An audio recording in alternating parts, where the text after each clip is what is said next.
Hello, and thank you for tuning in to the GSMC College Football Podcast, presented to you by the GSMC Sports Network. I'm your host, Jake Daly. Today is Monday, March 31st, 2025. We got a good show for you today. So we're going to talk about first, Stanford hiring Frank Reich only for the 2025 season, it seems. This is an interesting deal, so we're going to get into it and talk a little specifics on that. We're also going to cover the NCAA denying Colorado and Syracuse's request to hold a joint spring practice, spring scrimmage type thing, kind of like a pro type setting. The NCAA is denying that, so we're not going to get to see that this spring. Going to get into that as well. And we're also going to talk about Kent State placing head coach Kenny Burns on administrative leave last week, kind of the fallout of that and what it means for that program, for the MAC. So before we start, I'd like to ask you to please like and follow the show. Also, we get a number of questions from our viewers that come in during the show. So to ensure that your question gets read on the air, I ask that you use the tips and donations link at gsmcpodcast.net with your questions. This puts your question at the top of the list so that I see it, and it also really helps the show. Again, that link is gsmcpodcast.net. We just want to make sure that your message stands out, and if you want to really stand out and get featured on the show, there's an easy way to do that. You can use the super chat feature. Just click the $ at the bottom of the chat box to send in your super chat. This guarantees that your message gets read on the air. And it also is just a fantastic way to support our channel. We rely on your support to keep bringing you the sports content that you love, and we appreciate every bit of it. So, with that being said, we're going to talk a little bit about Stanford and Frank Reich. Now, this news just came out a few hours ago. Stanford is hiring Frank Reich for only the 2025 season, it seems. Pete Thamel reported this from ESPN. Tom Pelissaro also tweeted out something saying that the contract will likely only run for about 7 to 8 months, pretty much probably till the end of the season, which is really kind of interesting. It's a unique situation. This hasn't been seen in a long time in college football. I'm trying to think of the last time. I can't remember off the top of my head. I believe Oklahoma has done this at some time in the not too distant past. This is interesting. Frank Reich obviously coached the Indianapolis Colts from 2018 to 2022. His first year in Indy coincided with Andrew Luck's last season there. Obviously, Andrew Luck retired August 2019, a month before the season, but they have a familiarity with each other. Luck knows Frank Reich. He knows the system he's running. He knows who he is as a person. This was a hire that made a lot of sense for him. It seemed like they were kind of going to trend towards this interim route when the reports came out that Troy Taylor had been fired, last week. And Andrew Luck obviously making the decision here. He's going with a familiar face. He's bringing in Frank Reich to right the ship for at least the 2025 season. It's really kind of interesting how this is going to shake out. Frank Reich has not coached in college ever at this level. He's always been a pro coach, pro assistant, so this is going to be his first shot in college. However, college football is clearly obviously changing. The landscape is going towards a more pro-based system.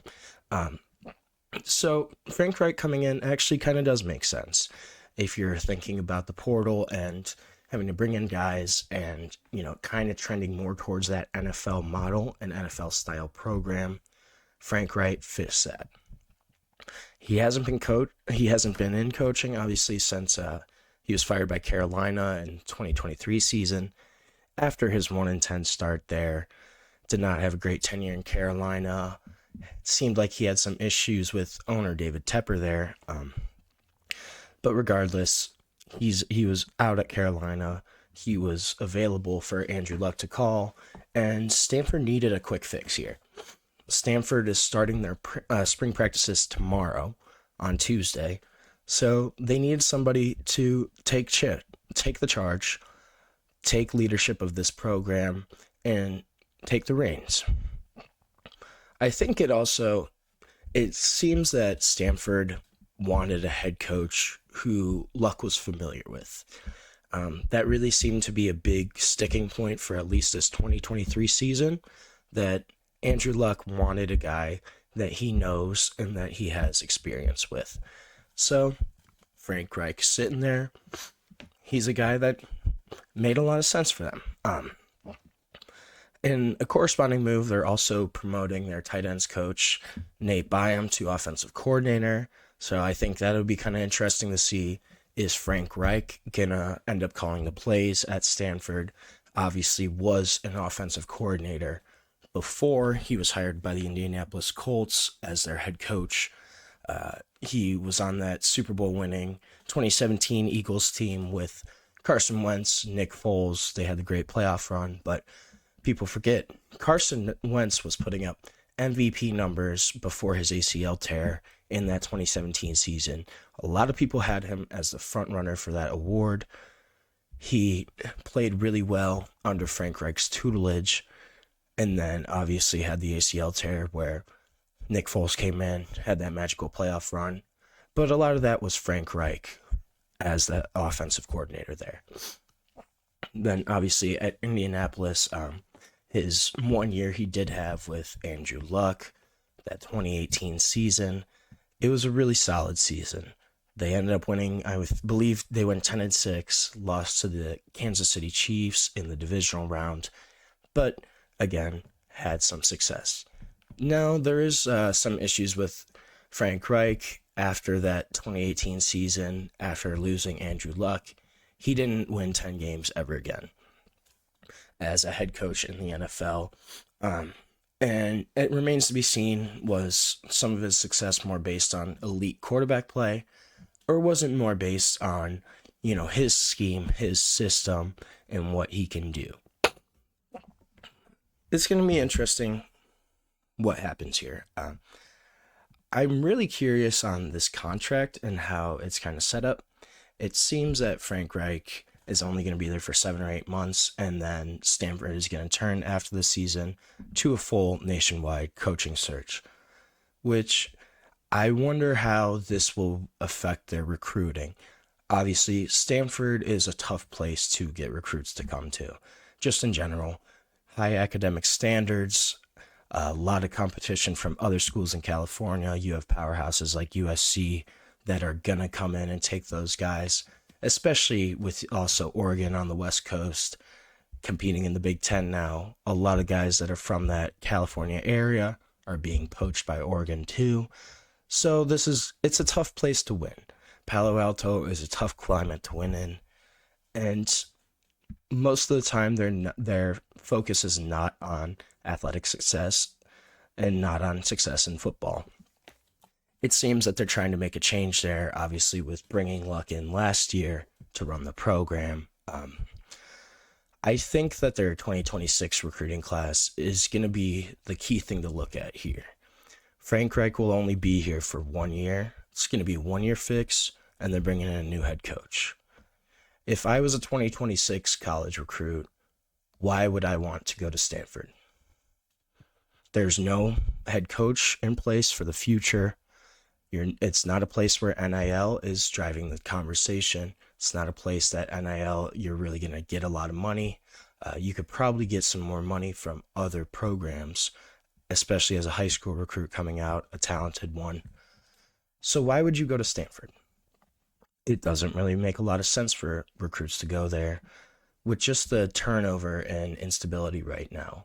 So I really think that's going to be the key thing to look at here. Obviously, Stanford really doesn't get high-level recruits a lot in general. It's a tough place, but it might be even worse this year for them, this 2026 class. If I was a high school recruit, why would you go to Stanford? I probably wouldn't. I think the other thing, too, is the portal right now. Stanford had, I believe, around 20 guys go in the portal this past season. Especially, they haven't been great on the field either. They were 3-9 this past year, 3-9 the year before that. So this isn't a place where there's been a lot of success recently. You also have a guy like edge David Bailey, who's probably one of their best players right now. He entered the portal on Friday. This guy was a freshman All-American, started right away as a true freshman, has 81 pressures over the past 3 years. That would rank first among all SEC returning pass rushers or edge rushers. So this guy's a stud. It's going to be a big loss for them up front, big loss on the defensive end. And someone's going to get him, and he's probably going to be one of the more highly sought-after players in this spring portal opening, this window. Are more guys going to follow suit? Is more of Stanford's high-quality, high-potential players, are they going to leave that program because there's no stability there? I think that's going to be kind of interesting to see. And I also just think it'll be interesting to how Frank Reich is going to transition to college. This is a guy that's been a pro coach his whole career. Obviously, that brings a ton of experience, but college is a whole different ballgame. You're not dealing with grown men. You're dealing with 18 to 22, 23-year-olds who are immature, who are still growing, who are still developing personally and professionally. So it's going to be really interesting to kind of see how this is going to go at Stanford and just what's going to happen overall. I think we'll see some mild improvement from Stanford this year. It's, I think it'll be hard for them to repeat their lack of success in the past 2 years, obviously going 3-9 both seasons. I think there's room for at least some mild improvement here. However, will they make a bowl game? We're going to have to wait and see. Right now, we are going to take our first break of the show. And when we come back, we're going to touch on and base our next conversation on the Colorado Syracuse spring game and its denial by the NCAA. So we're going to take a short break, and we'll see you in a minute. I feel like I'm losing my mind. Is everybody in the world blind? Please, Lord, give me a sign, a sign. I feel like I'm losing my mind. Is everybody in the world blind? Please, Lord, give me a sign, a sign. I wanna be the greatest. Everybody on the fake shit. I look around and feel like everybody is the fakest. I make this every day and I'm impatient, hoping one day I blow up from the basement. Statement, the top is so vacant. I don't hear shit that I think is amazing. Waiting for my day when I'm playing sold out shows where 1,000 faces. Hey, give me that crown, get in my way and to be put down. It ain't your place, all this my town. If I want that shit, then I'll get it right now. I'm losing it, the noose it fits. I'm losing shit, a stupid myth. You choose to live or choose to dip. You choose to fight or lose your grip and lose a gift. I feel like I'm losing my mind. Is everybody in the world blind? Please, Lord, give me a sign, a sign. I feel like I'm losing my mind. Is everybody in the world blind?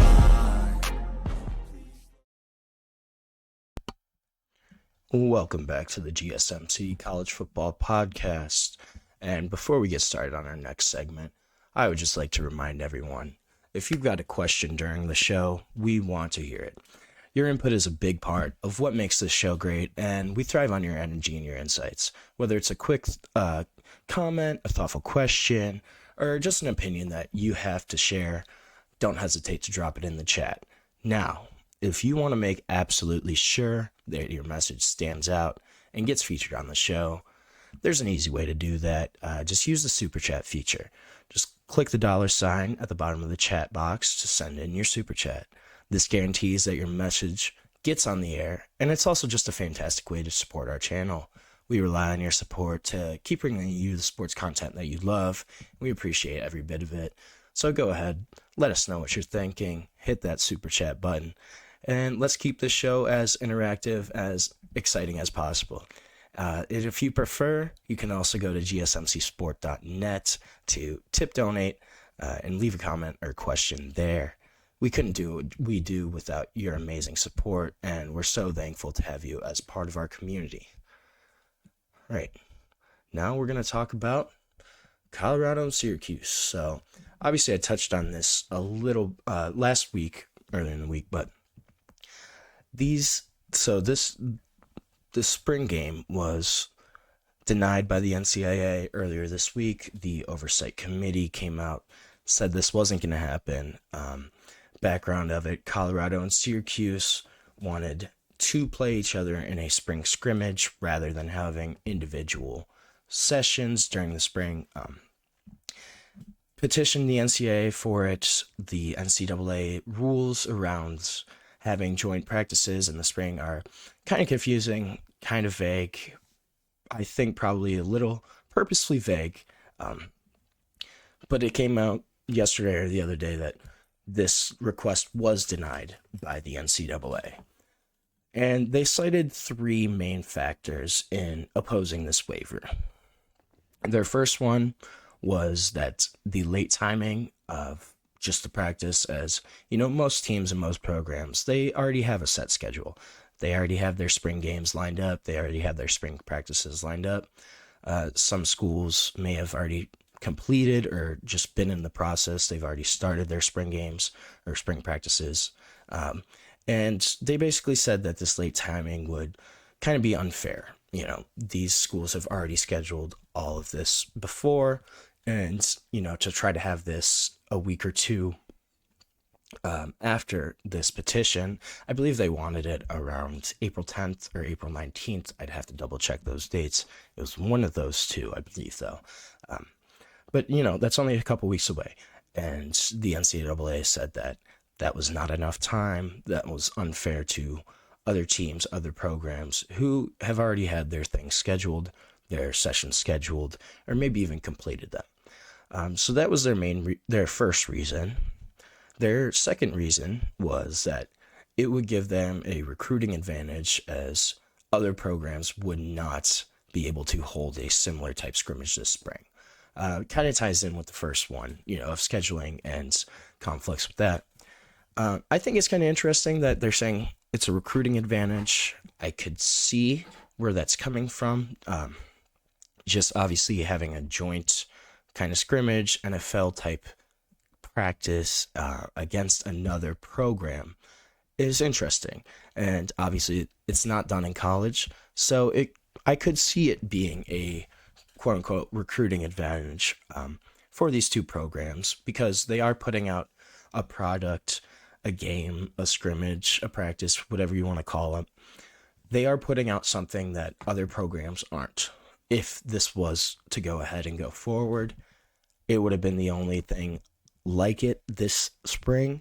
So I guess I could see that where, you know, recruits are going to come to this joint practice, joint scrimmage, and think that it's awesome. And I think that's really cool. It's a good concept, and that no other schools can do it, or I guess did do it this year.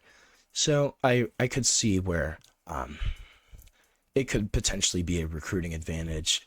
These guys are going to, if, you know, it were to go ahead and Colorado or Syracuse was just bringing guys in and having them come visit on that specific weekend, it could make sense as a recruiting advantage.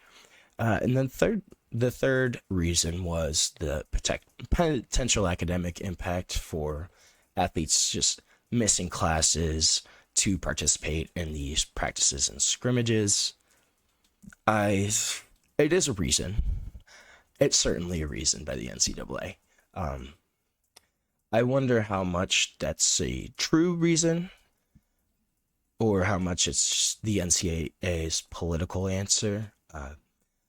To me, it seems that most of the time, especially in college football, the NCAA does not really truly care about these athletes missing class, having to travel on weekdays, on school days to make their games.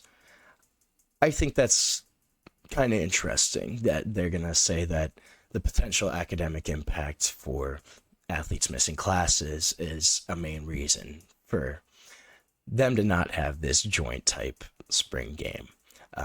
These teams travel across the country consistently every single week in the fall, especially when you have Syracuse, who has been in the ACC, but is now going to have to travel to the West Coast to California for conference games against Cal and Stanford in the future.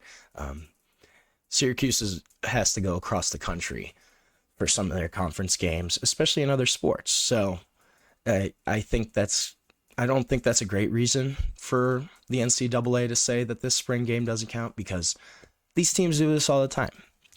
Colorado too. They've been in the Big 12 the past 10 or 12 years. Cincinnati's in the Big 12. Colorado is going to have to go from Boulder to Cincinnati, Ohio at some point to play a conference matchup. I really don't believe that travel and having these athletes miss classes is a great reason for the spring game to be nixed. It makes sense to a certain point, but to me, it kind of seems like that's not a great reason. However, the committee did say that it would continue to discuss this concept of having future joint sessions in future seasons between programs. I think it makes a lot of sense to have this kind of thing, or at least have the possibility of it. The NCAA, college football as we're seeing it, is increasingly adopting a professional model. Just with the paying of players, with how players are being recruited, with how players are leaving programs and jumping to another. The portal is basically free agency for college football. It's almost a professional game at this point. These guys are getting paid to play this sport. It's one of the highest levels of the sport across the world. And I think that continuing to adopt that professional model makes a lot of sense, especially for Colorado. Deion Sanders has increasingly he's leaned into the portal. He has been kind of infamous about, not really wanting to recruit high school recruits and really trying to get his guys from the portal, which I think is kind of interesting. But, this joint idea is very much an NFL concept. You see this in training camps all the time. You'll have two teams come together to one of the team's facilities and they practice for a week. And then, most of the time they're ending up playing each other in the preseason at the end of the week. It's pretty normal for the NFL. And I think it makes a lot of sense for the NCAA too at this point. I don't really understand why that they can't do it. I think with this year and with this specific request by Colorado and Syracuse, it was probably mostly the timing of it. They didn't put this request in with the NCAA until a week or two ago, and obviously spring practices are already happening. So I do see the NCAA's point of view from that point of, hey, everybody else is already scheduled. We can't just go ahead and approve this right now, because what could be the backlash of us approving it? If a Georgia comes and goes, hey, well, why can't we go and play Florida State in the spring and have a joint practice now? That's unfair. You could definitely have seen some programs come back and have those kind of complaints against the NCAA. So I think the NCAA was probably just trying to cover themselves and not have to deal with backlash, at least right now. The Oversight Committee, too, I think is kind of an interesting concept. It's very much like the College Football Playoff Committee, where you have various athletic directors and conference administrators, as well as like Illinois head coach Brett Bielema, College Football Playoff Executive Director Rich Clark. They're both on the committee. So I think just having that Oversight Committee makes a lot of sense, but some of the rules, some of the concepts probably aren't the greatest. And just with the idea of continuing to have joint practices, Mike Gundy, Oklahoma State head coach, said something this week about holding practice against Oklahoma in the future. Obviously, Bedlam was canceled or suspended this year after Oklahoma left for the SEC. And that was probably one of the greatest rivalries in college football. Bedlam is massive, and Oklahoma State won the last one. So I also probably think Mike Gundy was just trying to get one over on them. And, hey, Oklahoma, we'll play you in the spring because it's not going to count for anything. But just remember who won the last one that counted. We did. I think that was probably also a little dig by Mike Gundy there. He's always got some interesting takes. But I think that this kind of joint spring practice idea is going to be something that we're going to see more of in the future. And I also think that the NCAA will eventually approve it. Might not be next year, might not be the year after that, but I do think that sometime in the future, we are going to see joint spring games, joint spring practices between college football programs. So now we're going to take our second break of the show, and after that, we're going to come back. We're going to talk a little Maction. We're going to talk Kent State and their placing Kenny Burns on administrative leave. So stick with us. We'll be back shortly. Looking for your daily fix of sports talk without having to pay for it? GSMC Sports Network is available on YouTube. Just search GSMC Sports Network. Get your fix of daily sports talk shows on YouTube, absolutely free. NFL, college football, NBA, MLB, MMA, UFC, fantasy football, and so much more. GSMC Sports Network has shows running all day long, with new sports shows starting every 2 hours. Just like on your favorite cable sports channel, except GSMC Sports Network is absolutely free. Just search GSMC Sports Network on YouTube to catch one of your new favorite shows, like the GSMC College Football Podcast, Chip Shot Football Podcast, Hoops and Heels Women's Sports Podcast, GSMC Basketball Podcast, and so many more. Check it out for yourself. GSMC Sports Network, now available on YouTube absolutely free. Search GSMC Sports Network on YouTube right now.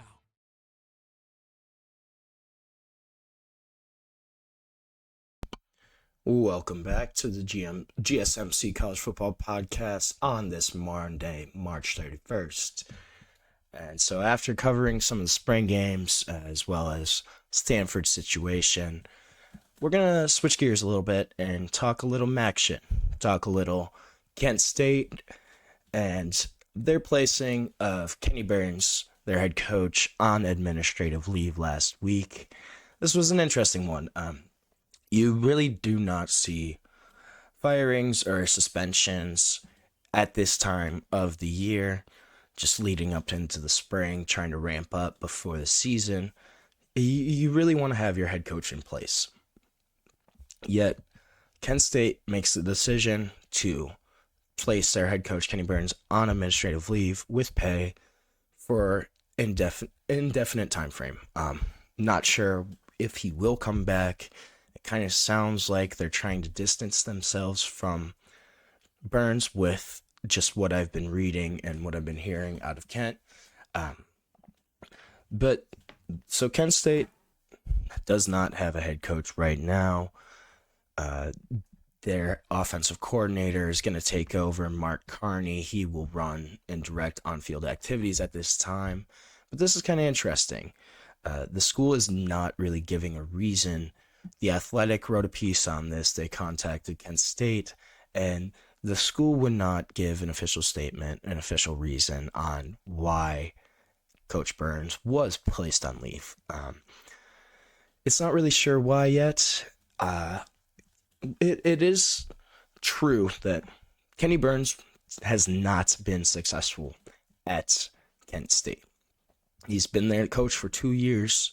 In those 2 years, he has gone 1-23.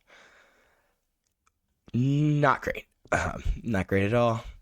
Previously was the running backs coach at Minnesota before he took this job. So it could be Kenny Burns' on-field success or lack thereof. But there's also kind of an interesting story that surfaced in November of 2024, this past year, where Kenny Burns was being sued by an Ohio-based, a Kent-based bank, hometown bank, They were suing Kenny Burns for unpaid totaled credit card debt of like around $24,000. In the complaint, they had alleged that Burns had applied for and was issued a credit card, and he had failed to make the minimum monthly payments on the card, while also just exceeding the credit limit of $20,000. This is all about his salary, his contract. Burns makes over $500,000 a year. I believe in the first year of his deal, he made $475 base salary. So it's not been an issue of money. I wonder if there's something to that, and that lawsuit that could be related to his firing, or if it's just something else. If it is the on-field lack of success, if there's something else in that locker room or with Burns that we don't know about yet, that hasn't come out, it's unclear. However, it is clear that Kent State does not have a head coach, and it can be said that Kent is a tough place to win. In the MAC, MAC is traditionally volatile, and the MAC schools do not have a lot of resources, don't really put a lot towards football. It's just hard to. They don't have great rights, even though they do have an ESPN deal at some points. They play on Tuesdays and Wednesdays during the week in November, that's hard as a football program to do, as a student athlete to do. It's just a really tough place to win, Kent State. I will say though that they have had success previously, have a history of NFL players.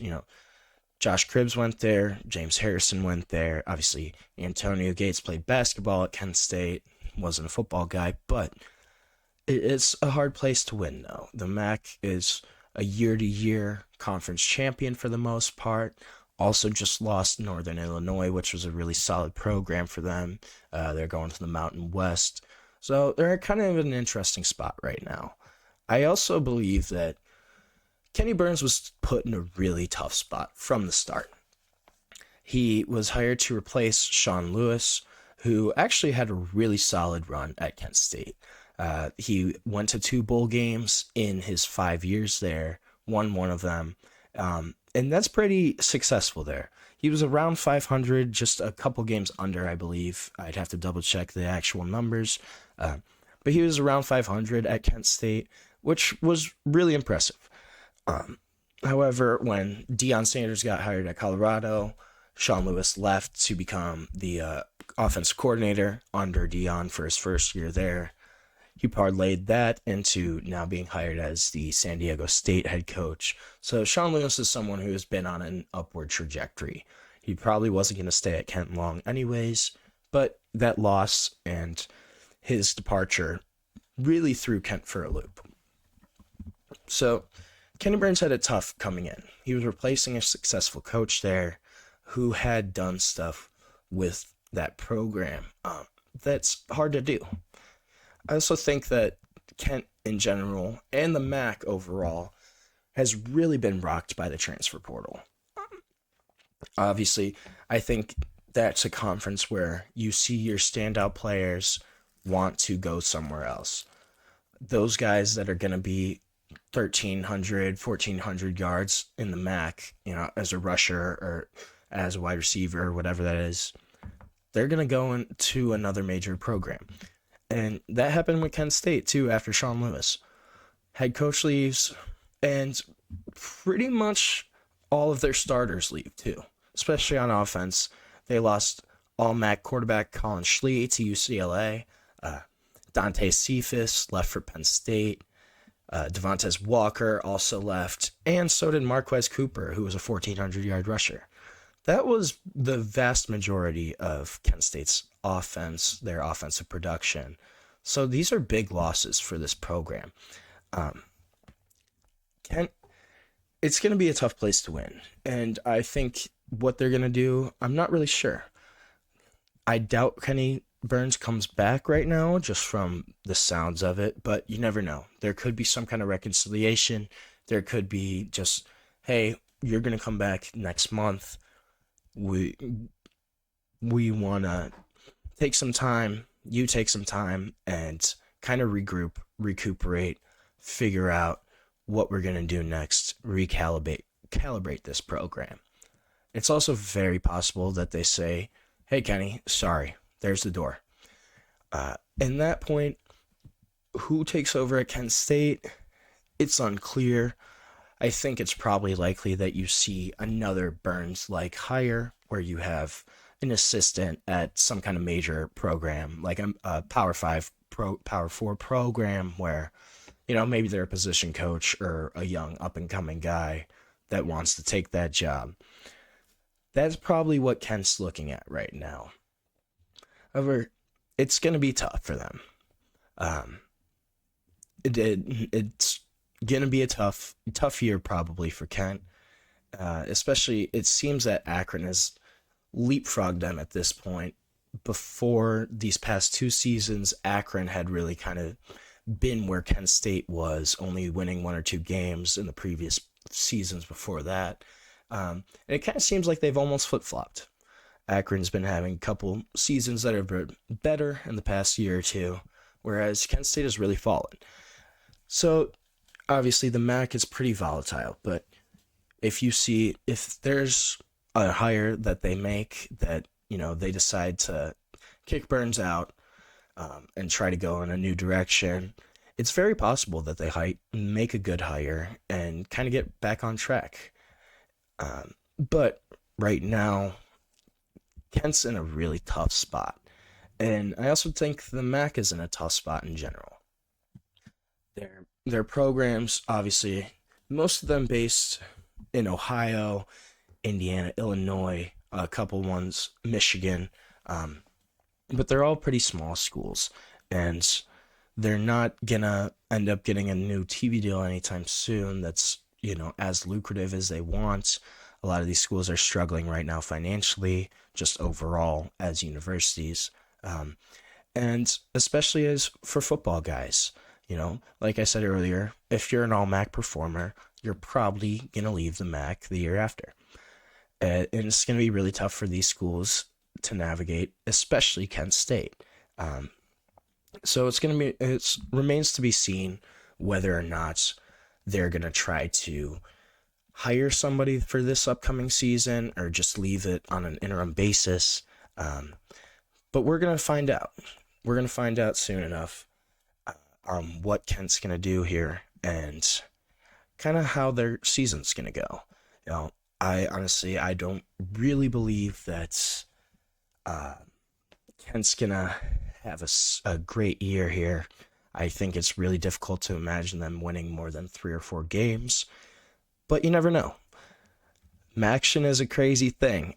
You never know how Tuesdays or Wednesdays are going to go in the MAC. Anybody can beat anybody on any given day, and that's really kind of how this program is going to go, and the conference is going to go.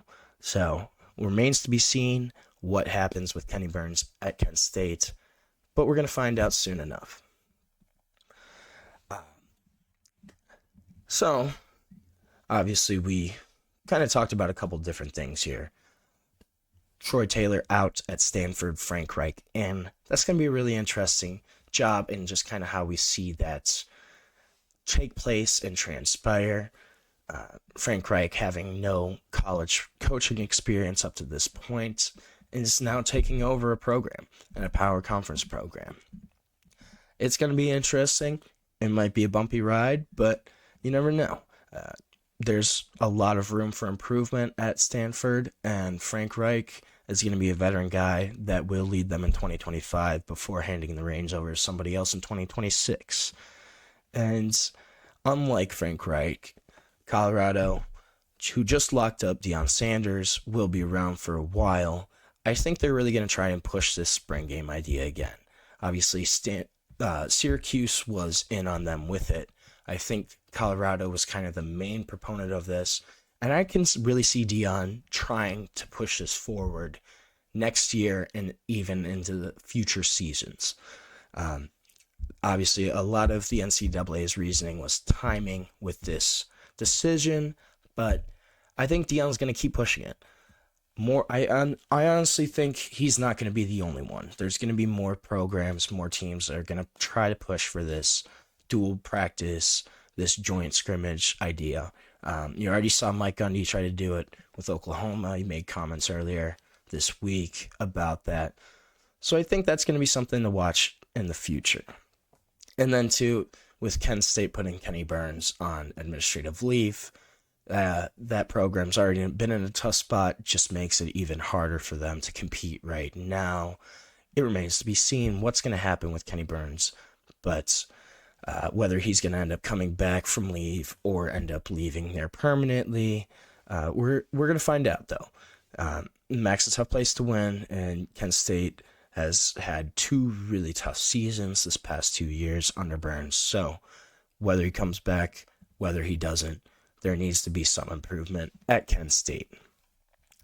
Now, just thank you for tuning in to the GSMC College Football Podcast, presented to you by the GSMC Sports Network. Your support really means a lot to us, so please remember to subscribe to the show, leave a positive review. It really does make a difference. We also invite you to follow us on Facebook, on Twitter, on TikTok, and on Instagram for more content, more updates. So thank you once again, and have a wonderful day.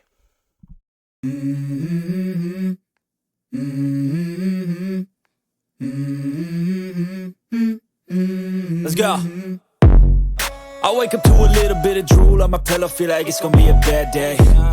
Yeah, I'm tired of shit, and the coffee ain't hit yet, damn, ain't that great. I don't wanna go to